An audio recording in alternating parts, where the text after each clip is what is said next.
ખરાબ લોકોને ટિકિટ ન આપતા આને આપજો અને જરૂર પડે મને કહેજો, હું પણ પગે પડીશ. એનો એક ઓડિયો ભાજપ દ્વારા ખોટી રીતે ટીવી મીડિયાના માધ્યમથી ચલાવવામાં આવે છે. આજે માત્ર ઈશુદાન ગઢવી, ગોપાલ ઇટાલિયા, ચેતર વસાવાથી અમે રાજનીતિ નહીં બદલી શકીએ. ગુજરાતમાં ભાજપ અને કોંગ્રેસ કેવા લોકોને ચૂંટણીમાં ઉભા કરે છે કે જેણે જ્ઞાતિ વચ્ચે ઝઘડા કરાવ્યા હોય, જેણે ગામની વચ્ચે ઝઘડા કરાવ્યા હોય, જેણે લોકોની વચ્ચે મતભેદ ઉભા કર્યા હોય, જેણે ખૂબ ભ્રષ્ટાચાર કર્યો હોય, જેણે અનેક પ્રકારના કાવા દાવા કૂટનીતિઓ કરી હોય, લોકોને લૂંટી લીધા હોય, સરકારી કામોમાંથી પૈસા કમાયા હોય. અને એ લોકો એટલા માટે નથી આવી રહ્યા છે કે બધા લોકો એવું હાવ ઉભો કરી દીધો છે આ પોલિટિકલ પાર્ટીઓ કે આ તો રાજનીતિ ગંદી છે, ખોટા કેસમાં ફસાવી દેશે, ડરાવી દેશે, ફેમિલીને ડરાવશે. કે ગુજરાતની તમામ જનતાના પગ પકડીને હાથ જોડીને વિનંતી કરીએ છીએ કે જ્યાં સુધી ગુજરાતનો એક નાગરિક બહાર નહીં આવે, એક નાગરિક આ ચૂંટણી પ્રક્રિયામાં જોડાશે નહીં, એક વ્યક્તિ સામે ચાલીને ભાજપ કોંગ્રેસનો ડર નહીં છોડે, ત્યાં સુધી ગુજરાતની વ્યવસ્થા નહીં બદલાય. અમે ભાજપ કોંગ્રેસની જેમ ગુંડાઓ, લુખાઓ, લફંગાઓને ટિકિટો આપીને રાજનીતિ કરવા નથી માંગતા.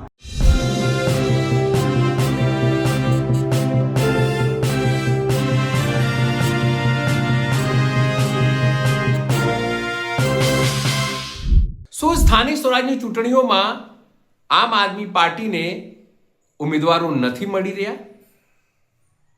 એક ઓડિયો સામે આવ્યો અને ભાજપે ક્લેમ કર્યો કે આમ આદમી પાર્ટીને તો ઉમેદવારો જ નથી મળી રહ્યા, તો તેઓ કઈ રીતે ચૂંટણી લડશે અને હરાવવાનો દાવા કરી રહ્યા છે. મહત્વપૂર્ણ બાબત એ છે કે ઓડિયો આવતાની સાથે ઈશુદાન ગઢવી સામે આવ્યા અને માન્યું કે આ ઓડિયો એમનો છે અને તેઓ સારા ઉમેદવારો અને એજ્યુકેટેડ એટલે કે શિક્ષિત ઉમેદવારો આવે અને રાજનીતિને સારું બનાવે એના માટે તેઓએ વાત કરી છે ને ઓડિયો એમનું છે. આ જ મુદ્દે ગોપાલ ઇટાલિયા પણ સામે આવ્યા છે અને ગુજરાતની રાજનીતિમાં પરિવર્તન કેવી રીતે આવે એના માટે તેઓ ઘરે ઘરે જઈને ઉમેદવારો એટલે કે સારા ઉમેદવારો લાવવાની વાત કરી રહ્યા છે, દાવો કરી રહ્યા છે. એટલે કે ભાજપની જે ચાલ હતી તેને તે ઊંધું પાડ્યું છે તેવો દાવો હાલ આમ આદમી પાર્ટીમાં થઈ રહ્યું છે. નમસ્કાર, હું છું ચિંતામણી પુત્ર અનિલ પટેલ. સ્વાગત છે આપણો અમારા વિશેષ કાર્યક્રમમાં. ઓડિયો જાહેર થયા પછી આવો સાંભળીએ ઈશુદાન ગઢવી શું કહી રહ્યા છે અને પછી ગોપાલ ઇટાલિયા પણ આ મુદ્દે શું કહી રહ્યા છે. મિત્રો, એક ઓડિયો ક્લિપ વાયરલ અત્યારે થઈ રહી છે મારી, કે જેમાં હું કહી રહ્યો છું કે ભાઈ સારા ઉમેદવાર હોય એના ઘરે જઈ અને જાઓ, એમને રાજનીતિમાં લાવો અને એને પગે પડવું પડે તો પગે પડો. અને આ વાત હું સ્વીકારું છું કે મેં જ કહ્યું છે. અને એટલા માટે કહ્યું છે કે આજે માત્ર ઈશુદાન ગઢવી, ગોપાલ ઇટાલિયા, ચેતર વસાવાથી અમે રાજનીતિ નહીં બદલી શકીએ. અમારે એવા હજારો લોકો જોશે કે જે લોકો ગુજરાતનું ભલું ઈચ્છતા હશે, ગુજરાત માટે કામ કરવા માંગતા હશે. એવા ભણેલા ગણેલા હોશિયાર સજ્જન લોકો રાજનીતિમાં આવે બહુ જરૂરી છે. અને એ લોકો એટલા માટે નથી આવી રહ્યા છે કે બધા લોકો એવું હાવ ઉભો કરી દીધો છે આ પોલિટિકલ પાર્ટીઓ કે આ તો રાજનીતિ ગંદી છે, ખોટા કેસમાં ફસાવી દેશે, ડરાવી દેશે, ફેમિલીને ડરાવશે. અને એટલા માટે હું મારા કાર્યકર્તાઓને કહી રહ્યો છું કે જાઓ, ઘરે ઘરે સારા સજ્જન લોકોને રાજનીતિમાં ચૂંટણી લડવા લઈ આવો. આમ તો સેંકડો ફોર્મ આવ્યા છે જેમાં ક્રિમિનલો, ગુંડાઓ, લુખાઓ, પણ અમે કોઈને ટિકિટ નથી આપી. પણ સજ્જન લોકોને ઘરે જઈને પગે પડ્યા છીએ. અને એવા કેટલાય ભણેલા ગણેલા હોશિયાર સામાજિક આગેવાનોને અમે રાજનીતિમાં આ ચૂંટણીમાં ઊભા રાખ્યા છે.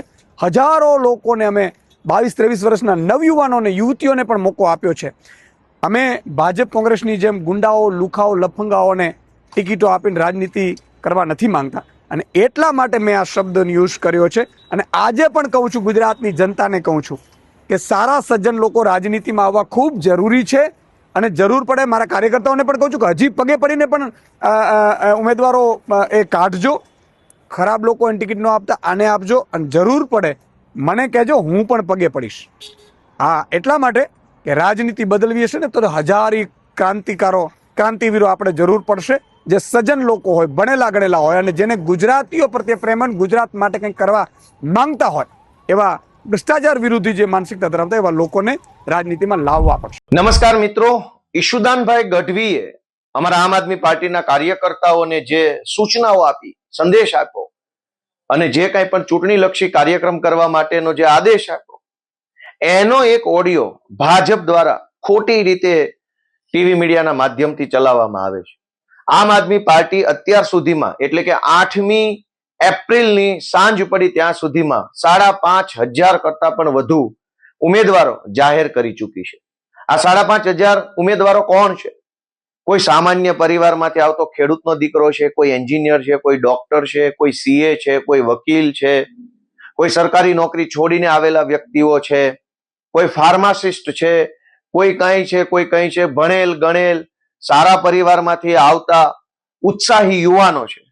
5,500 જેટલા સારા વ્યક્તિઓને ટિકિટ આપ્યા પછી ઈશુદાનભાઈ ગઢવીએ અમારા કાર્યકર્તાઓની ટીમને વિનંતી કરી કે હજુ વધુ ઉમેદવારી લોકો કરે, ગુજરાતના લોકો આ ચૂંટણીની અંદર જોડાય, ઉમેદવારી કરે અને ભાજપ કોંગ્રેસની ગુંડાગીર્દી સામે લડે, એના માટે આહવાન કરો. આવું ઈશુદાનભાઈએ કીધું, એમાં શું ખોટું કીધું? હું કહું છું કે જાઓ ગુજરાતની જનતાના પગ પકડો અને એમને રિક્વેસ્ટ કરો કે આમ આદમી પાર્ટીમાંથી ચૂંટણી લડે. હું બીજી વાર કહું છું, એમાં કોઈને ભાજપ વાળાના પેટમાં તેલ રેડાતું હોય તો તેલની જગ્યાએ કેરોસીન રેડાય, અમને કઈ ફરક પડતો નથી. ગુજરાતમાં ભાજપ અને કોંગ્રેસ કેવા લોકોને ચૂંટણીમાં ઉભા કરે છે કે જેણે જ્ઞાતિ વચ્ચે ઝઘડા કરાવ્યા હોય, જેણે ગામની વચ્ચે ઝઘડા કરાવ્યા હોય, જેણે લોકોની વચ્ચે મતભેદ ઉભા કર્યા હોય, જેણે ખૂબ ભ્રષ્ટાચાર કર્યો હોય, જેણે અનેક પ્રકારના કાવા દાવા કૂટનીતિઓ કરી હોય, લોકોને લૂંટી લીધા હોય, સરકારી કામોમાંથી પૈસા કમાયા હોય, એવા જે કાંઈ પણ લોકો છે એને જ ભાજપ અને કોંગ્રેસ ટિકિટ આપે છે. અમારા ઈશુદાનભાઈએ વિનંતી કરી કે જે સારા વ્યક્તિઓ છે, સજ્જન વ્યક્તિઓ છે, સામાન્ય પરિવારમાંથી આવતા વ્યક્તિઓ છે, એના પગ પકડો, એને રિક્વેસ્ટ કરો કે તમારા જેવા સારા વ્યક્તિઓ જ્યાં સુધી રાજનીતિમાં નહીં આવે ત્યાં સુધી રાજનીતિ નહીં બદલાય. તો સારા માણસના પગ પકડવામાં ખોટું નથી. હું ત્રીજી વખત બોલું છું આ વિડીયોમાં કે ગુજરાતની તમામ જનતાના પગ પકડીને હાથ જોડીને વિનંતી કરીએ છીએ કે જ્યાં સુધી ગુજરાતનો એક નાગરિક બહાર નહીં આવે, એક નાગરિક આ ચૂંટણી પ્રક્રિયામાં જોડાશે નહીં, એક વ્યક્તિ સામે ચાલીને ભાજપ કોંગ્રેસનો ડર નહીં છોડે, ત્યાં સુધી ગુજરાતની વ્યવસ્થા નહીં બદલાય. અરવિંદ કેજરીવાલજી અને અમારી આમ આદમી પાર્ટીનો વિચાર જ એ છે કે સારા લોકો, ભણેલ ગણેલ લોકો, સારા પરિવારમાંથી આવતા લોકો, ઇજ્જતદાર, આબરૂદાર, વજનદાર માણસો રાજનીતિમાં આવે, ચૂંટણી લડે, આમ આદમી પાર્ટી સાથે જોડાય અને ગુજરાતમાં વ્યવસ્થા બદલવાની આ લડાઈના સહભાગી બને. અમારા ઈશુદાનભાઈ ગઢવીએ જો એમ કીધું કે જાઓ પગ પકડો, તો વડીલોના, જનતાના પગ પકડવા એમાં ખરાબ શું છે? ભાજપ તો કાયમ જનતાનું ગળું પકડે છે. એટલે ઈશુદાનભાઈએ પગ પકડવાની વાત કરી એ ભાજપને હજમ નથી થતી. ભાજપ જનતાનું ગળું પકડનારી પાર્ટી છે, આમ આદમી પાર્ટી જનતાના પગ પકડનારી પાર્ટી છે. હું ગુજરાતની જનતાને વિનંતી કરું છું કે ગળું પકડે એવી પાર્ટી જોઈએ છે કે પગ પકડે એવી પાર્ટી જોઈએ છે? અમારા ઈશુદાનભાઈએ જે વિનંતી કરી છે એને ગુજરાતની જનતા, ગુજરાતના સભ્ય સમાજના લોકો, ભણેલ ગણેલ વર્ગના લોકો એને સમજે, વિચારે, આગળ આવે અને આમ આદમી પાર્ટી સાથે જોડાઈને ચૂંટણી લડી અને બદલાવની રાજનીતિનો હિસ્સો બને એવી હું પણ વિનંતી કરું છું. જય જય ગરવી ગુજરાત. આ બંને નેતાઓની વાત સાંભળીને આપને શું લાગે છે જરૂરથી અમારા કોમેન્ટ બોક્સમાં કોમેન્ટ કરજો. એ સિવાય અમારી યુટ્યુબ ચેનલ લાઈક કરો, સબસ્ક્રાઇબ કરો, બેલ આઇકન દબાવો. સાથે અમારી વેબસાઇટ છે www.gujaratplus.in, ત્યાં પણ જઈને તમે વધુ અપડેટ થઈ શકો છો. અત્યારે માટે બસ આટલું જ.